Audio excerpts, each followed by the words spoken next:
Originaire de Drummondville, il a complété un baccalauréat en histoire à l'Université de Sherbrooke en 2008, en plus d'un certificat en archivistique à l'Université Laval. Il a aussi obtenu un diplôme de deuxième cycle au programme court en études québécoises de l'UQTR.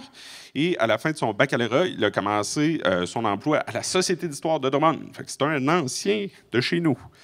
Après ça, il a travaillé en gestion documentaire pour Gestar Solutions Documentaires. Et depuis 2015, il est archiviste à la ville de Drummondville. Il est aussi impliqué comme bénévole dans le milieu archivistique, notamment à l'Association des archivistes du Québec. Donc, ce soir, Jonathan va venir nous présenter l'histoire du parc Oudiat. Je lui cède donc la parole avec grand plaisir.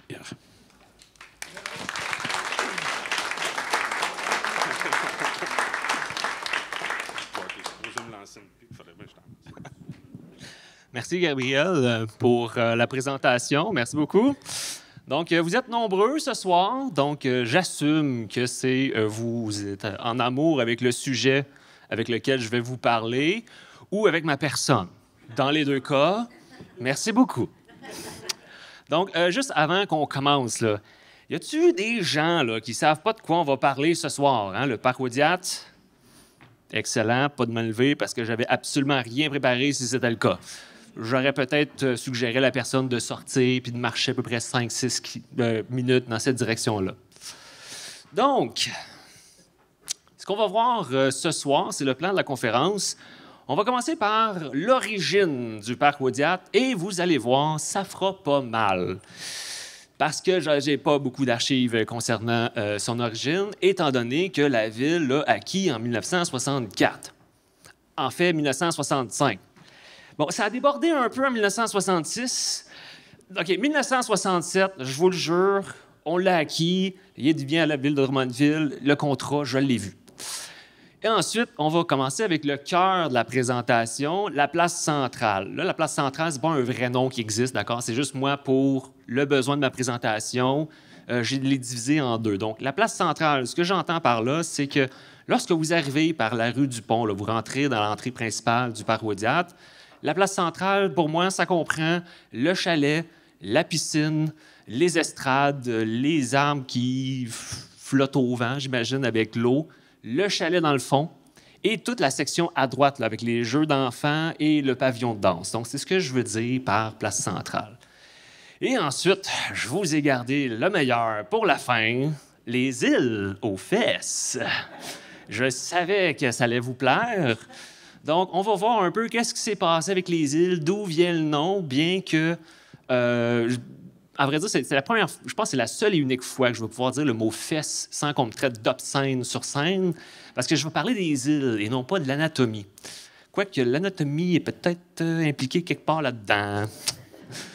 Donc, ensuite, je fais une petite conclusion là, personnelle pour vous laisser partir avec un peu d'espoir concernant notre parc Oudiat. Commençons par l'origine. Avant que ça devienne un parc, il y avait des choses sur l'emplacement. Il y avait une résidence, j'y reviens tantôt. Il y avait aussi des manufactures. Et là, attention, là je ne parle pas d'une grosse bâtisse avec cheminée et fumée, OK? C'est des manufactures qui proviennent de la première ère d'industrialisation de Drummondville. Donc, ça se résume à des shacks sur le bord de l'eau avec une proto-industrie. Entre autres, il y avait possiblement un moulin à farine, il y avait une manufacture de laine et il y avait un séchoir à grains. Autre chose intéressante, c'est le fameux kiosque là, qui était dans le parc Saint-Frédéric. Bien, avant, il était sur le terrain du parc Oudiat. Et les glaces printanières ont la fâcheuse habitude de vous emprunter quelque chose puis de jamais vous le retourner. Fait qu'on a appris concernant les glaces, fait que c'est là qu'on l'a amené dans le parc Saint-Frédéric. Donc, votre question en tête, en tout cas, j'assume, en tout cas, j'espère, pourquoi on l'appelle le parc Oudiat? Bien, c'est de la faute à lui, à ce monsieur, okay? Monsieur James Blaine Oudiat, né à Bladford, en Ontario, donc il n'est pas parfait, hein? Et il va devenir le PDG de la Southern Power Canada. Et c'est lui qui va, on va dire, lancer les travaux pour l'établissement du parc Oudiat. Et dans mes recherches, dans les archives, j'ai vu un truc intéressant. Ça a failli de ne pas s'appeler le parc Oudiat. C'est qu'en 2005, la commission de toponymie du Québec, donc celle du provincial, écrit à celle de la ville en disant « Ouais, nous, on regarde ça, là, puis on se dit que ça serait plus juste de l'appeler le parc en l'honneur de James Blaine Woodyat. » Et la ville de leur répondre « Non. Non, on va continuer à l'appeler parc Woodyat, si ça ne te dérange pas. » Et moi, je suis très client de leur décision parce que lorsque tu appelles tes amis, « Hey, ça te tente-tu d'aller tranquille dans le parc en l'honneur de James Blaine Woodyat? » Ça a du mal. Hein? Fait que Parkwood pour les intimes, en passant. Donc, le parc, comment ça commence cette histoire-là? En fait, on commence avec un aménagement pas très loin de la centrale hydroélectrique actuelle. Donc, la photo, ça représente là, le chemin de service d'Hydro-Québec pour se rendre à la centrale. Et c'est décrit comme un parc majestueux. Donc, vous avez l'impression de marcher dans un parc d'un millionnaire. Il y a même des plantes exotiques à l'intérieur, puis on s'assure de garder le taux d'humidité et de chaleur pour qu'ils survivent l'hiver québécois. Les travaux vont commencer ensuite à déborder un petit peu sur ce qu'on connaît, le parc Woodyat, et on va voir l'installation des premiers terrains de tennis et des patinoires réservés aux employés de la centrale hydroélectrique. Et même qu'on déclare que dans les archives, on voit que ça joue tard le soir sur la patinoire, même jusqu'à minuit. Donc, ça reste select. Hein. Il y a juste les employés de la Southern Power Canada qui peuvent aller s'amuser. Mais les choses vont changer en 1930. 1930, là, cette fois-ci, la Southern Power Canada dit « OK, tout le monde, venez-vous-en, amusez-vous dans mon parc, let's go, ça devient public. » Et on va voir une belle collaboration entre la ville de Drummondville et la Southern concernant le parc. Les deux organismes s'entendent pour dire que le parc va toujours rester un parc public. Et on a la preuve dans le registre des procès-verbaux en 1945. Il a toujours été reconnu que ce terrain devrait être considéré comme un parc public, suivant la nombreuse correspondance à ce sujet. Une chance que c'est marqué dans le registre des procès-verbaux parce que je les ai cherchés, les correspondances dans les archives, puis je ne les ai pas trouvées. Donc, en plus, on va voir une belle, je dirais, complicité entre la ville et la Southern Power Canada. La Southern Power Canada va dire, OK, moi, cette année, là, je vais mettre 1200 piastres dans l'embellissement du parc. Tu donnes-tu la même chose? Et la ville va dire, c'est bon, j'accote. Et lorsque les finances de la ville vont un petit peu moins bien aller dans les années 30, elle va dire, non, ben je passe l'année prochaine. Et ensuite arrive Deuxième Guerre mondiale, et vous allez voir, c'est un thème de la soirée, Deuxième Guerre mondiale, d'accord? Le parc va être laissé à l'abandon, donc la Deuxième Guerre mondiale va te scraper le projet du parc. Il va être laissé à l'abandon parce que les énergies vont être dirigées vers l'effort de guerre. Arrivent les années 50, et là, on voit une reprise des relations entre la Southern et la ville, même qu'on va signer le bail. Je ne sais pas si c'est le premier bail qu'on signe avec la Southern, mais c'est le plus vieux que je peux trouver dans les archives. Et on va même faire un échange de terrain avec la Southern Power Canada. Et c'est là que j'arrive avec la photo que vous voyez à l'écran. C'est une photo aérienne de la ville de Drummondville en 1926. Et là, j'ai zoomé fortement sur ce qu'on peut trouver comme le parc Woodyat. Et vous voyez la rue du Pont. Hein, quelqu'un pourrait me dire, ouais, ben c'est pas comme ça aujourd'hui. Effectivement, très observateur. Aujourd'hui, elle est plus en périphérie du parc. Les travaux ont été faits durant les années 30. Les archives sont silencieuses. Pourquoi ils ont fait ça? Mais moi, j'ai une hypothèse, puis je pense que je sens qu'elle est solide. Bref, ça sera à vous de voir. Les gens, là, je pars sur la prémisse que les gens à l'époque, là, ils ne sont pas si différents des gens aujourd'hui. Puis une des choses que la ville se fait souvent solliciter, c'est les gens qui roulent vite avec leur voiture dans les rues de la ville. Et lorsqu'on regarde les procès-verbaux avec l'arrivée des voitures, ben, les gens se plaignent que les gens roulent vite avec leur voiture. Donc, avoir une rue principale et même provinciale qui passe dans le parc et des gens qui roulent possiblement vite, j'ai l'impression que oui, ils ont vite déménagé la rue pour qu'elle passe en périphérie du parc. Bon, comme je vous dis, prenez ça avec un grain de sel, c'est une hypothèse. Je ne sais pas si c'est vraiment ça, mais je ne sais pas pourquoi. Je pense que je tiens quelque chose. Arrivent les années 60, et là, cette fois-ci, on signe un deuxième bail avec la Southern Power Canada entre autres pour construire le premier chalet avec la piscine. Donc, chalet encore qu'on a aujourd'hui. Et chose intéressante dans ce bail-là, il y a une clause qui dit « pas de bicycle ». Là, je ne sais pas si on fait référence à une moto ou à un vélo, mais si c'est un vélo, je m'excuse pour les gens qui ont vécu dans les années 60, mais vous êtes plates. Hein? C'est le fun de se promener en vélo dans le parc Wadiat. Et évidemment, on le loue. Donc, la Southern Power Canada est propriétaire, puis la ville est un peu le concierge du parc. Donc, on va s'assurer de faire les infrastructures, de l'entretenir et de s'assurer que les règlements sont respectés. Et comme on est locataire, on paye un loyer, et j'étais curieux de voir, ça représente quoi aujourd'hui? Le bail qu'on a signé, c'est 450 $ annuellement. On fait ça avec l'inflation d'aujourd'hui, on divise ça par 12 mois. Vous louez un terrain de 430 000 pieds carrés pour 400 $ par mois. J'habite dans un 3,5, puis je paye plus cher que ça. Donc, c'est un bon deal. Okay? On signe en bas sans problème. Va ensuite arriver son acquisition. Et ce n'est pas la première fois qu'on essaye d'acquérir le parc, de l'acheter, dans le fond. Le fameux bail en 1950, mais avant, on voit qu'il y a des informations comme quoi les conseillers municipaux veulent rencontrer la Southern Power Canada pour acheter le parc. Ça l'a fini avec un bail, je ne sais pas pourquoi. Semble-t-il que la Southern Power Canada n'était peut-être pas encore prête à vendre. Yolande Allard montre même que ça pourrait remonter en 1939. Cette fois-ci, c'est la Southern Power Canada qui aurait voulu rétrocéder le terrain à la ville.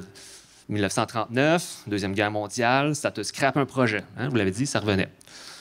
Ensuite, arrive 1963. Là, ça dépend si vous connaissez bien votre histoire québécoise. 1963, nationalisation de l'hydroélectricité. Là, la Southern Power Canada, oui, là, elle est prête à négocier pour la vente du terrain. Et la ville va y dire, OK, bien, on va te faire le même prix qu'on fait pour les terrains industriels. On va te l'acheter 1 sou le pied carré. Et la Southern Power Canada répond dans une lettre en 1964 et elle dit ouais, moi puis les boys, on a regardé ça, puis on considère que ça vaut 42 sous le pied carré. OK. Mais, écoute, on s'entend bien, on n'est pas à l'argent, et on va te le vendre 10 sous le pied carré. Ouais, il va y avoir une négociation, hein? Donc, le conseil regarde ça, puis il se dit OK, on est prêt à faire la moitié du chemin, OK? 5 sous le pied carré, t'acceptes-tu? Là, on arrive en 1965 et la Southern Power Canada dit OK, 5 sous, mais à 2 conditions. La première, le parc va toujours rester un parc vita aeternam. Je ne parle pas latin en passant, là, c'est juste une expression que je connais, ça veut dire pour tout le temps. Tu mets ça dans le contrat. OK. Deuxième condition, tu vas utiliser un plan d'arpenteur de, je m'excuse, le nom m'échappe, mais on va dire arpenteur X avec le plan A26-27, machin truc. OK. Et là, arrive un nouveau joueur dans le décor, Hydro-Québec. Donc, la ville elle va voir Hydro-Québec en disant « Regarde le beau contrat, là, on a tout ficelé, on a tout fait. Fais juste signer ici, s'il te plaît. OK? » Et Hydro-Québec va regarder ça, va faire c'est bon, mais non, ça, c'est pas bon. Hein? Quoi? Qu'est-ce qui est pas bon? Ton plan, là, il est pas bon. Il prend pas en compte les îles. Ah! Bon! Fait que engage un nouvel arpenteur, prend en compte le calcul des îles. Et c'est pour cette raison que le règlement d'emprunt qu'on avait fait au début était de 23 000 $. Mais ça l'a vite augmenté à 33 000 $. Et encore une fois, de nature curieuse, je me suis dit, ça vaut combien ça en dollars d'aujourd'hui? Donc, encore une fois, un terrain de plus de 600 000 pieds carrés, avec vue sur la rivière, 2 chalets, piscine, pour moins de 300 000 $. Moi, je signe demain matin. Hein, je pars chez le notaire, puis on règle la question. Donc, ça va être signé finalement en 1967. Et là, cette fois-ci, il est à nous. Et comme lorsque des gens s'achètent une maison, bon, on va changer ça, on va refaire la cuisine, etc. Donc, on fait des rénovations dans le parc. Et on va commencer avec le fameux deuxième chalet, là, celui qui est dans le fond du parc Woodyat. Et là, la ville commence à penser au plan. D'ailleurs, le voici. Ça, c'est le plan conceptuel du chalet. Là, on est en 1964. On n'a pas encore acquis le terrain. Fait que là, on dit, on négocie avec toi, mais on peut-tu le faire en même temps, s'il te plaît? Tu me donnes-tu le OK? Et Hydro-Québec va dire, OK, c'est bon, vas-y de l'avant.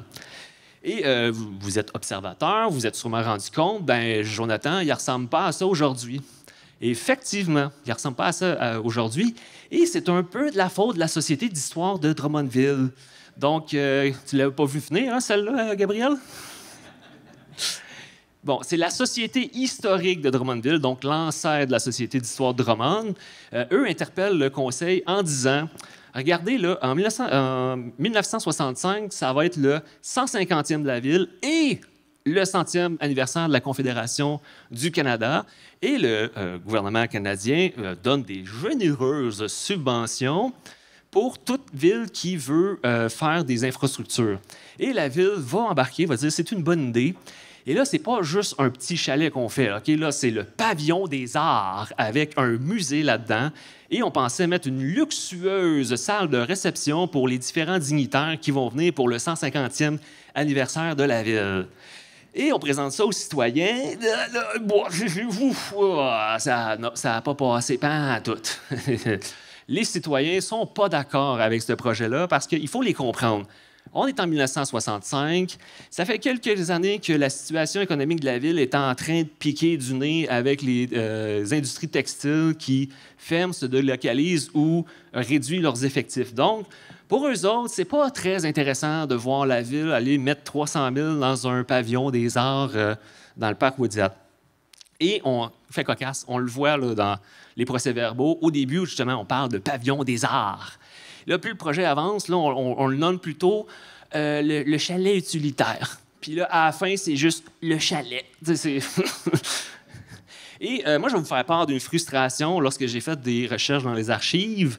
C'est que bien souvent, je tombe sur des dossiers du chalet au parc Woodyat, par exemple, une soumission pour la réfection de la toiture du parc du chalet au parc Woodyat.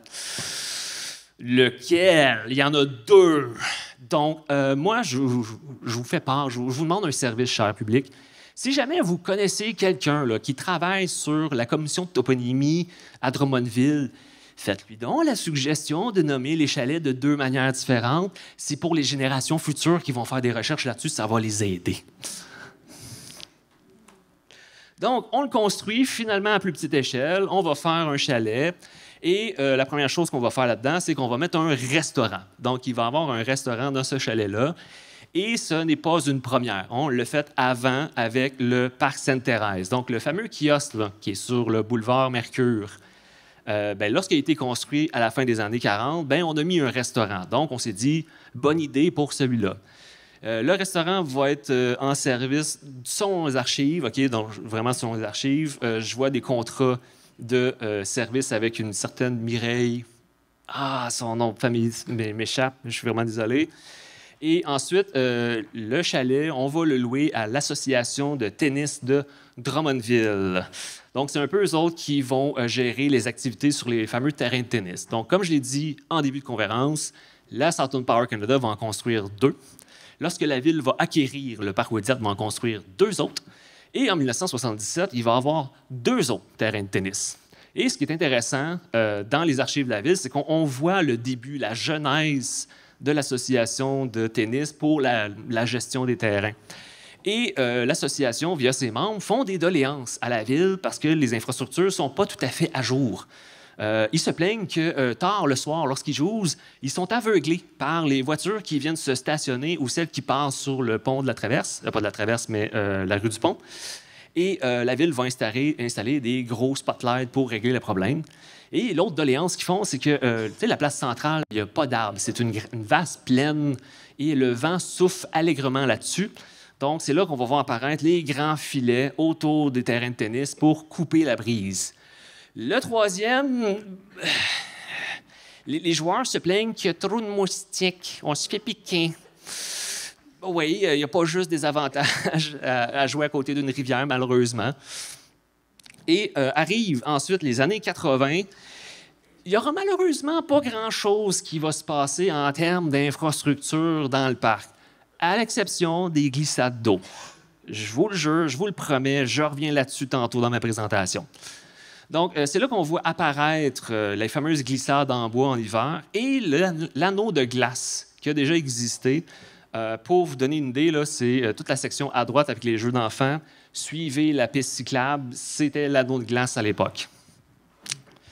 Je me suis presque enfargé, presque.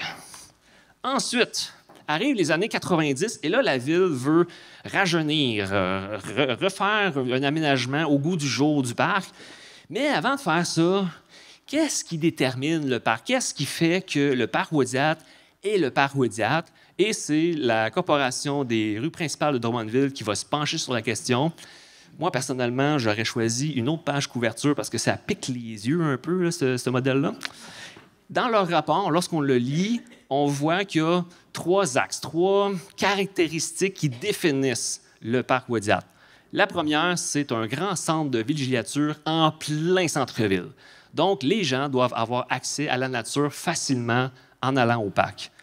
La deuxième, c'est un centre de récréation, je vous dirais. Il faut que les infrastructures invitent les usagers, les citoyens à faire des activités sportives, loisirs ou juste de détente. Le troisième, c'est un centre d'éducation, surtout au niveau du patrimoine et de l'histoire. Pour vous, cher public, je suis pas mal sûr que vous connaissez bien votre histoire drummondvilloise. Quand Hériot est arrivé avec ses soldats, bien, le parc Waudiat, ça a joué un rôle, je pense, assez important dans la fondation de Drummondville. La première caserne militaire ou caserne des soldats se situait là où se trouve le stationnement Place d'Armes, anciennement le stationnement Hériot, donc celui qui est entre la rue du Pont et la rue Loring. Est-ce que je fais une gaffe en disant ça? Non? Merci beaucoup de me rassurer. Donc, arrivent les années 98, et c'est là qu'on va faire un aménagement majeur de la place centrale avec la fameuse place Rotary. C'est le grand carré de dalles avec le motif de cercle à l'intérieur. Pourquoi on l'appelle la place Rotary? C'est parce que la famille Rotary a fait un don important pour l'aménagement du parc. Et c'est également là qu'on va installer les fameuses statues de bronze des 2 enfants. Statues qu'on s'est fait voler en 2013, donc je vais qualifier la personne qui a fait ça comme des glaces printanières. Il nous l'a emprunté, puis il ne nous l'a jamais retourné. D'ailleurs, on cherche toujours cette personne-là. Si vous la connaissez, on serait vraiment intéressé à savoir c'est qui. Et quelques années plus tard, à peu près dans les années 2000, là, c'est là qu'on va voir arriver les fameux éclairages de couleurs dans les arbres tout au pourtour du parc Waudiat. Et évidemment, c'est là qu'on voit apparaître en 2008 la fameuse pavillon de danse. Et fait cocasse là-dessus, c'est que lorsque je fouillais dans les archives, le dossier d'embarque juste à côté, c'était la place Saint-Frédéric, les résidences Saint-Frédéric. Et ça, c'est le grand building là, de 3, 4, 8, 9, 10, 15 étages là, qui est juste de l'autre côté de la rue, d'accord? Lorsque j'ai feuilleté rapidement le dossier, je me suis rendu compte qu'il y avait un plan. Puis le plan prévoyait que le bâtiment allait être exactement où se trouve le pavillon de danse dans le parc Waudiat. Quelque chose me dit que la clause là, qui dit que le parc doit toujours rester un parc, ça a peut-être mis un frein à ce projet-là. Puis avoir l'épaisseur du dossier, puis la régularité avec quoi le dossier va revenir aux procès-verbaux de la ville, ça a dû être une saga. J'aurais voulu vraiment creuser la question, mais je me suis calmé. Hein? Donc, arrivent ensuite les travaux pour le leg du 200e, donc en 2015. Et on a mis le paquet. Et pourquoi on met le paquet? C'est parce que c'est une tradition à la ville de mettre le paquet dans un parc lorsqu'on fête un anniversaire important. Donc, 2015, 200e, ça va, c'est les travaux d'aujourd'hui. Pour le 175e anniversaire de la ville, c'est le parc Saint-Frédéric en 1990, mais ça a débordé en 1991. C'est la fameuse place Saint-Frédéric, là, où il y a des prestations musicales durant l'été. Bien, ça, c'est un hommage au kiosque qu'il y avait dans le parc Saint-Frédéric à l'époque. Pour le 150e anniversaire de la ville en 1965, c'est le fameux parc Bernard-Pinard, celui qui est coin Saint-Pierre, Saint-Joseph et Hébert, je pense, la rue. C'est celui lorsque vous arrivez à la lumière rouge, puis vous regardez à droite ou à gauche, dépendamment de ce que vous êtes, le parc là, avec les fontaines qui pitchent de l'eau sur un écran fermé. Okay? Ça, c'est notre parc pour notre legs du 150e. Pour le 125e anniversaire de la ville, 1940, hein, on le sait tous maintenant, Deuxième Guerre mondiale, ça te scrape un projet. Il n'y a pas rien, je ne vois pas de leg dans un parc pour le 125e. Pour le 100e anniversaire de la ville, c'est en 1915, Première Guerre mondiale. Bien, semble-t-il qu'une Première Guerre mondiale, ça ne te scrape pas un projet, parce que lorsqu'on lit les procès-verbaux, on voit qu'il allait avoir une grande structure de bois dans le parc. Ils n'ont pas pensé à l'identifier à l'époque. Hein? Fait que j'aimerais ça avoir une machine à voyager dans le temps et aller les voir. Donc, pensez à l'identifier, s'il vous plaît, parce qu'on aimerait ça savoir de quel parc vous parlez, s'il vous plaît. Et maintenant, on arrive avec l'île aux fesses. Oui, on est rendu là. Il y a deux moments où ça a été vraiment nommé ainsi. Une manière, je vous dirais, officieuse et une manière officielle. Pour l'officiel, je vais vous décevoir. Je n'ai pas trouvé une archive dans les archives de la ville. J'aurais aimé ça, avoir le rapport du fonctionnaire qui dit « Oui, nous les appelons ainsi parce que j'ai observé des gens qui s'envoient en l'air. » J'aurais aimé ça, OK? Immature comme je suis, c'est sûr que je l'aurais mis à l'écran, OK? Donc, commençons avec l'officieuse. C'est qu'il y a un petit comique en 1975 qui a été, avec sa canette de peinture, écrire « Île aux fesses » sur une des roches qui mènent aux îles. Et le journal local a fait comme « Oh, c'est une nouvelle, ça, clic, clic ». 3 jours plus tard, la ville a fait « Oh, on est gêné, on l'a effacé rapidement. » Et, bon, si la personne a mis ça, c'est parce qu'il va y avoir des oui-dire, hein, des rumeurs, où la personne était juste cocu, hein, on ne sait pas. Mais il devait avoir quelque chose dans la culture populaire pour que la personne aille écrire ça à l'intérieur. Ensuite, la version officielle, là, cette fois-ci, la ville n'est pas gênée. OK, en 2005, on écrit à la commission de toponymie, puis on dit non, non, on assume, là, c'est l'aile aux faufounes. OK, on assume, c'est l'aile aux fesses. On vous le confirme. Et il y a quelqu'un, un citoyen, qui n'était pas d'accord avec ce choix-là. Et il a écrit une plainte à la ville. En passant, là, aucun problème parce que vous écrivez une plainte à la ville. J'ai aucun problème avec ça. Moi, le conseil que je peux vous donner, faites attention au ton que vous utilisez dans votre plainte, OK? Parce que 20 ans plus tard, ça se peut qu'un archiviste qui tombe dessus durant ses recherches, puis quand il voit ça, il fait comme « Non, je mets ça dans ma conférence, c'est sûr. » Donc, le monsieur, il n'est pas d'accord, puis il s'emballe, OK, dans son écriture, là, dans son courriel imprimé. Ah, mon Dieu, je déteste les courriels imprimés. Ah, et mes collègues de travail le savent.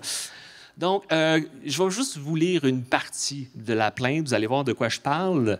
Si votre culture se limite à identifier des endroits non recommandés avec des noms pareils, je m'interroge sur la pertinence d'une telle toponymie déplacée. À ce compte, vous pourriez identifier l'espace vert de l'autre côté de la rivière Saint-François, juste en face de ce que vous appelez les îles aux fesses, la promenade des gays. Merci, monsieur. Merci beaucoup pour la suggestion. Mais nous, on l'a appelé la promenade Rivia. Hein, c'est beaucoup moins controversé comme nom. Bon, là, je m'amuse avec le monsieur. Vous allez dire, ah, il n'est pas fin vraiment avec le monsieur. Oui, parce qu'il avait son ton un peu flamboyant. Mais lorsqu'on lit son courriel imprimé, on se rend compte qu'il connaît son histoire, OK? Puis il propose des noms vraiment pertinents. Là. Il est pertinent dans son argumentaire. Les 2 noms qu'il proposait pour remplacer l'île aux fesses, c'était les îles aux Moulins et les îles David. Donc, ne sachant pas trop quoi faire avec ça, la ville se retourne vers la Société d'histoire puis leur demande « Pouvez-vous nous aider, s'il vous plaît? » Et c'est Brenda Lee Leblanc qui va faire la recherche, ancienne archiviste à la Société d'histoire, et elle nous revient en disant que voici ce qu'elle a trouvé. Pour l'île aux Moulins, c'est difficile de statuer parce que les archives sont pas claires. Ils ne concordent pas sur le moulin. Peut-être qu'il était effectivement sur les îles ou plutôt pas très loin de la rivière Noire. Donc, difficile de statuer pour ce nom-là. Par contre, les îles David, ça, c'est très pertinent et ça pourrait remplacer les îles aux fesses. C'est qu'à l'époque, il y avait une résidence pas trop loin des îles de M. David Hébert. Et lui, il avait un côté un peu businessman, je vous dirais. Il a relié toutes les îles avec un pont flottant en bois. Et si vous vouliez vous promener là-dessus, il fallait faire partie du club en payant votre cotisation. Là, je ne sais pas, on lui a peut-être pas averti, il n'a peut-être pas eu le mémo, il ne savait pas, mais les glaces printanières, là, ils ont emprunté son pont. Puis il n'est jamais revenu. Donc, ça n'a pas duré longtemps, cette histoire-là. Et la commission de toponymie, quand il y a deux noms là, qui peuvent marcher, elle va prioriser le nom que les gens utilisent de manière usuelle dans le langage collectif. Donc, on est pris avec les low-fesses parce que c'est comme ça qu'on l'appelle. Mais le monsieur, il va avoir quand même le mérite d'avoir semé un fantasme. Hein? Fantasme, fesse, toujours dans le thème, de relier les îles. Puis vous allez voir, il y a plusieurs personnes qui ont tenté de les relier, puis je veux vous présenter ce soir la découverte que j'ai faite. On s'est repris à plusieurs fois pour y arriver. Première fois, en 1939. Et là, je suis très jaloux de cette archive-là parce que c'est l'ingénieur municipal qui a produit le plan. Je l'ai cherché fort dans les archives et je ne l'ai pas. C'est un plan qui appartient à la Société d'histoire. Donc, Gabriel, ça se peut que je parte avec à soir. Hein? Donc, qu'est-ce qu'il prévoit, l'ingénieur municipal? Bien, il prévoit de relier toutes les îles avec des mini-barrages pour créer un lac artificiel entre les îles. Et c'est là qu'on se rend compte que c'est un plan de 1939 parce que baignoire des hommes, on prend toute la place. Les femmes, vous êtes ces berges, hein, on se mélange pas. Hein? Et 1939, hein, Deuxième Guerre mondiale, ça te scrape un projet.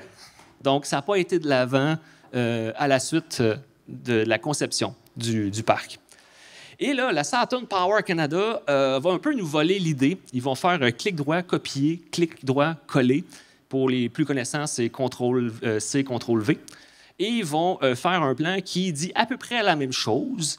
Donc, on relie encore les îles avec un sentier et mini-barrage. Et ici, le J, il y avait une légende, c'est un Children Boat Lake, donc un lac pour bateaux d'enfants.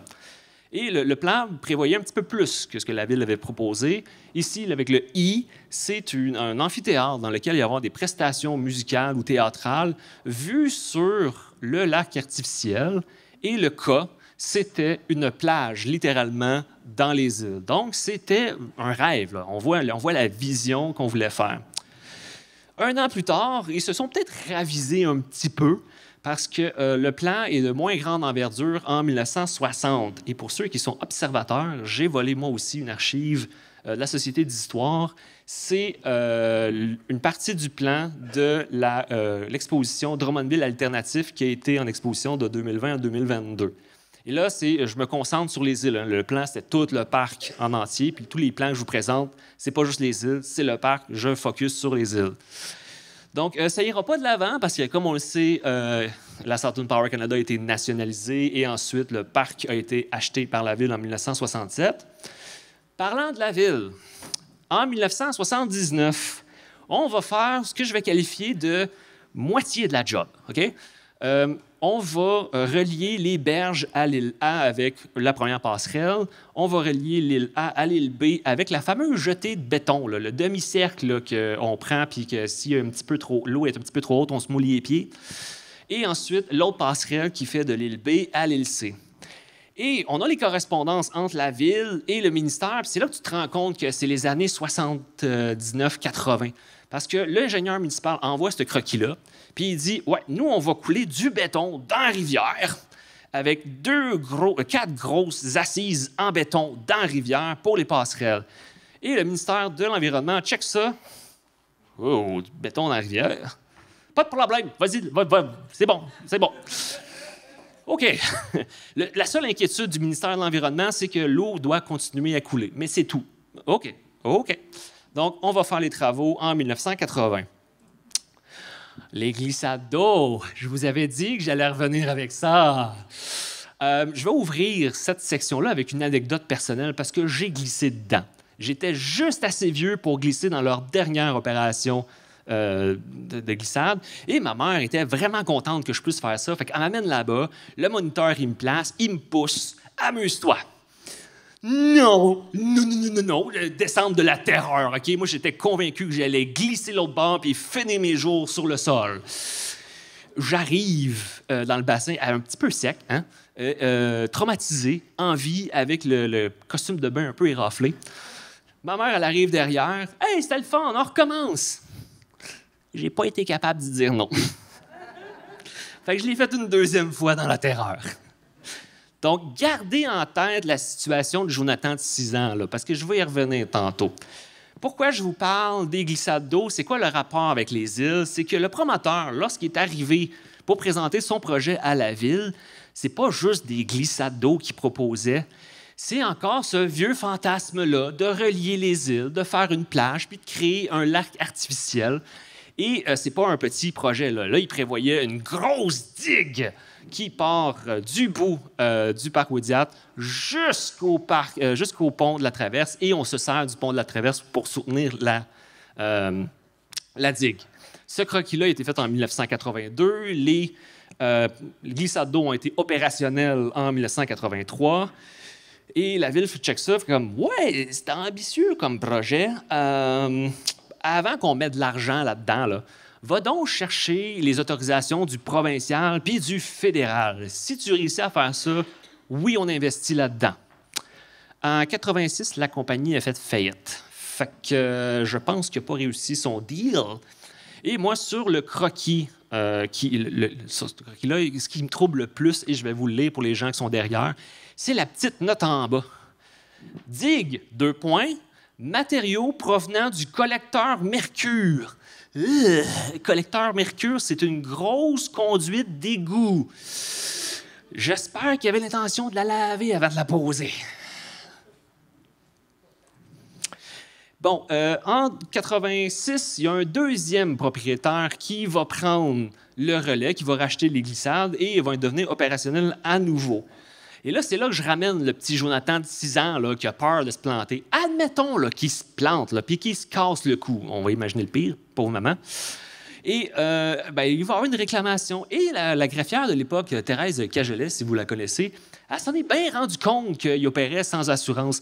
Puis le problème, c'est que, admettons que les parents de Jonathan font une réclamation. Ils n'ont pas d'assurance, les glissades d'eau.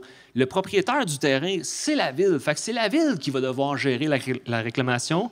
Et la greffière écrit avec une note interne au directeur d'urbanisme.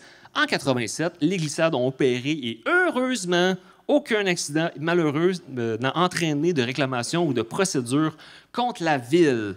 En langage non fonctionnaire, ça veut dire « Et taboire qu'on s'en passe les prochains, on recommence pas, on a joué avec le feu. OK? » Donc, la greffière va dire au directeur de l'urbanisme il n'émet pas son permis d'exploitation tant aussi longtemps qu'il n'y a pas d'assurance. Là, j'avoue, ça paraît un peu sec au niveau de la ville, mais ce qu'on voit dans les correspondances, c'est que la ville a fait aller ses contacts. « Hey, les assurances avec qui on travaille habituellement, y a-t-il quelqu'un qui veut l'assurer, s'il vous plaît? » Il y a un assureur qui nous revient, puis il nous dit « Non, ça ne nous intéresse pas, les risques sont trop grands. » Donc, avec ça, j'étais comme, OK, là, ça veut dire qu'ils ont fermé en 1988, mais ça fait pas de sens parce que j'ai le souvenir de terreur de les avoir glissés. Là, je cherchais un document pour dire, OK, quand est-ce que ça a été fermé, les glissades d'eau? Quand est-ce que ça a été arrêté?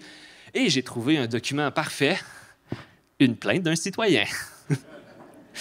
Donc, le monsieur, on peut lire, je trouve que la plainte, elle vaut mieux qu'une photo parce que on sent l'abandon du site, puis il y a même un peu de mélancolie. Donc, je vous lis un passage. Finalement, en ce qui est le plus triste, le terrain des glissades d'eau n'est pas entretenu. Il est jalonné de grandes herbes. Un arbre mort sur ce terrain n'a jamais été abattu. Le matériel résiduel des entretiens de glissades d'eau n'est pas porté au vidange, mais empilé dessous les glissades. Et finalement, récemment, on a installé une vieille roulotte sur piliers de métal pour l'utiliser de remise. Hein? On voit que c'est la fin des glissades d'eau en 1991. Donc, en 1992, elles vont être vendues pour non-paiement de taxes. Donc, je vous rappelle de payer vos taxes, s'il vous plaît. Mais par contre, j'ai vu récemment qu'elles vont être... ils ont été rachetées et ramenées dans un camping à Saint-Jean-sur-Richelieu. C'est... je me souviens plus sur quel post Facebook, mais merci à la personne d'avoir écrit ça. C'est comme si elle avait lu dans mes pensées et elle savait que j'allais en parler. Donc, cette histoire-là là, de relier les îles, là, ça doit être mort, OK? Parce que là, la ville a essayé en 1939, un promoteur a échoué, la Southern Power Canada a échoué.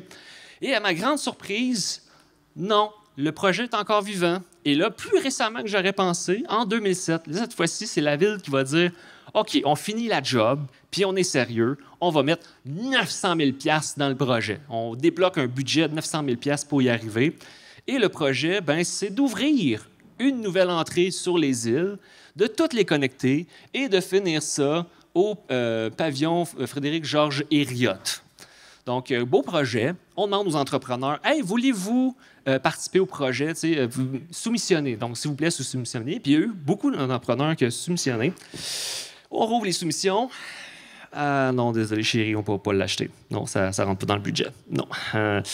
La plus basse soumission conforme reçue, 1,6 million de dollars. Ça ne rentre pas dans le budget de 900 000.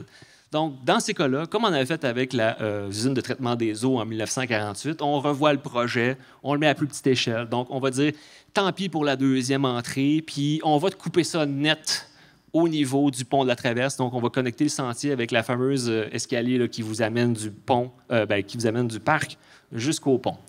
Dans ces conditions-là, il y a un entrepreneur qui nous écrit en disant « OK, dans cette configuration-là, je pense que je peux le faire. Je vais aller voir sur le terrain. » OK, il nous réécrit, puis malheureusement, il se désiste pour deux principales raisons.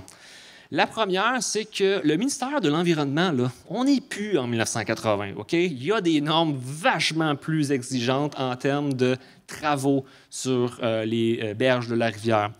Moi, je vous mets au défi. Allez voir le ministère de l'Environnement, puis dis que je vais aller couler du béton dans la rivière, OK? J'ai bien hâte de voir la réponse qu'il va vous donner. S'il vous dit oui, achetez-vous un billet de 6,49 tout de suite.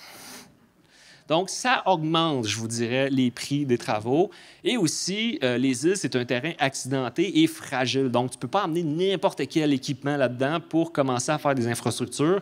Et la météo peut jouer en ta défaveur. S'il pleut beaucoup, bien, le niveau de la rivière monte et ça bloque tes travaux ou ça prolonge tes délais de travaux. Donc, c'est pour ça que, malheureusement, ça ne rentrait pas dans le budget. Et troisième chose, ça, c'est pas dans les archives, c'est, on pourrait appeler ça une archive vivante, parce que c'est quelqu'un qui travaille encore à la ville qui m'a dit, qui avait travaillé le dossier, il m'a dit, voyant que ça ne rentrait pas dans le budget de 900 000, le conseil municipal a commencé à regarder de l'autre côté de la rivière, et c'est là qu'ils ont commencé à cogiter l'idée de la promenade rivière. Et que ça a passé vite sur scène, j'en reviens pas, on arrive à la conclusion déjà, et j'aimerais vous laisser sur une note positive, parce que là, on voit plein de projets là, qui n'ont pas échoué. Ah, ça aurait été le fun qu'ils le fassent. Hein? Oui, je comprends, moi aussi, quand j'ai fait la recherche, j'avais le même sentiment. Mais j'aimerais ça que vous le voyez de l'autre côté. Il est indéniable que le parc Woodyat, on a de l'amour, de la passion puis du rêve pour lui. C'est un peu, la métaphore que je peux vous donner, c'est un peu lorsque vous achetez un billet de 6,49 ou de l'Automax, puis vous rêvez aux plusieurs millions de dollars. Dans votre chaîne de pensée, là, la maison de rêve, là, elle ne doit pas être très loin. Hein? Donc, c'est un peu ça, je vous dirais, avec les différents plans qu'on a vus. C'est le rêve, comment on aurait voulu avoir le parc Woodyat. Et une des raisons pour que j'ai hâte de vieillir, et non pas à cause de mon genou, mais parce que j'ai hâte de voir, mettons en 2060, là, à quoi il va ressembler le parc Woodyat, jusqu'où on va pousser le rêve.